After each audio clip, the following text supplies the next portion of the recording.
লজ্জায় সাকিবের অবসর নেওয়া উচিত। বলে ধার নেই, ব্যাটেও রান নেই সাকিব আল হাসানের। চলমান টি-20 বিশ্বকাপে বাংলাদেশের খেলা 2 ম্যাচেই ব্যর্থ সাকিব। 2 ম্যাচেই বল হাতে পাননি কোনো উইকেট। দক্ষিণ আফ্রিকার বিপক্ষে তো অধিনায়ক শান্ত 1 ওভারের বেশি বল করানোরই সাহস করেননি। তবে সাকিবের ব্যর্থতা আরও বড় হয়ে ফুটেছে ব্যাট হাতে। 2 ম্যাচেই দলের চরম গুরুত্বপূর্ণ সময়ে উইকেট ছুড়ে দিয়ে এসেছেন সাকিব। বয়স পেরিয়েছে 37, চোখের সমস্যাও ভুগছেন সাকিব আল হাসান। বড্ড অপরিচিত শেষ বেলায়।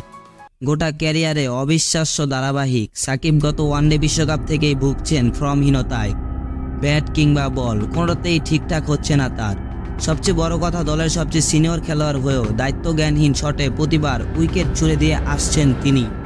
দলের বিপদে ডাল হয়ে দাঁড়াতে পুরোপুরি ব্যর্থ সাকিবের নামে স্টেডিয়ামে উঠেছে ভুয়া ভুয়া স্লোগান পর্যন্ত। শ্রীলঙ্কার বিপক্ষে ব্যাটে বলে ব্যর্থ সাকিব দক্ষিণ আফ্রিকার বিপক্ষে ফর্ম ফিরবে বলে আশা করেছিলেন সবাই। কিন্তু নাসাউ কাউন্টি স্টেডিয়ামে প্রথম ওভারে 6 রান দেওয়ার পর তাকে আর বোলিং দেননি অধিনায়ক শান্ত। ব্যাট হাতে ফুরফুরে সাকিবকে পাওয়া যাবে বলে আশা করা হলেও সে ভূমিকাও হয়েছেন ব্যর্থ। 29 রান 2 উইকেট হারিয়ে বাংলাদেশ যখন ধুঁকছে, তখন তাওহিদ হৃদয়কে সঙ্গ দেওয়ার বদলে আন্দ্রিক নরকিয়ার শট বলে অযথাই পুল করে ছুড়ে দিয়ে এসেছেন উইকেট। 4 বলে 3 রানে ইনিংস দলের বিপদেই পারিয়েছে তিনি। এক সময় বলা হতো বাংলাদেশের 12 জন নিয়ে মাঠে নামে। সাকিব আল হাসানের ব্যাটে বলের দুর্দান্ত পারফরম্যান্স বাংলাদেশ দলে 2 জন খেলোয়াড়ের অভাব মেটাতো। কিন্তু ধারাবাহিক ব্যর্থতায় দলে তার জায়গা নিয়েও প্রশ্ন উঠেছে। দক্ষিণ আফ্রিকার বিপক্ষে ম্যাচের পর সাকিবের কড়াকড়ি সমালোচনা করেছেন ভারতীয় কিংবদন্তি ওপেনার বীরেন্দ্র সেহবাগ।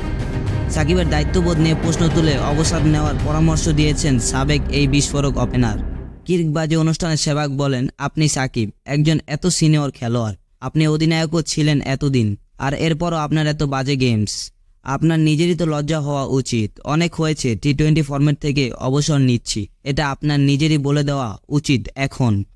এ সময় নিজেকে উদাহরণ হিসেবে টানেন সেহবাগ। আমি তো 2য় বা 3য় বিশ্বকাপ যখন আমরা শ্রীলঙ্কায় অনুষ্ঠিত বিশ্বকাপ খেলেছিলাম, তখন আমি অনুধাবন করলাম ডেল স্টেইন মর্কেল আফগানিস্তানের একজন বাঁহাতি ফাস্ট বোলার ছিল, তাদেরকে মারতে পারছি না। তখন তো আমি সিলেক্টর বলে দিয়েছিলাম আমাকে যেন আন্তর্জাতিক টি-20 বিবেচনা না করা হয়, আমি শুধু ওয়ানডে ও টেস্ট খেলতে চাই। এই অনুষ্ঠানে সেহবাগ জানান টি-20 আরও আগেই সাকিবের অবসর নেওয়া উচিত ছিল।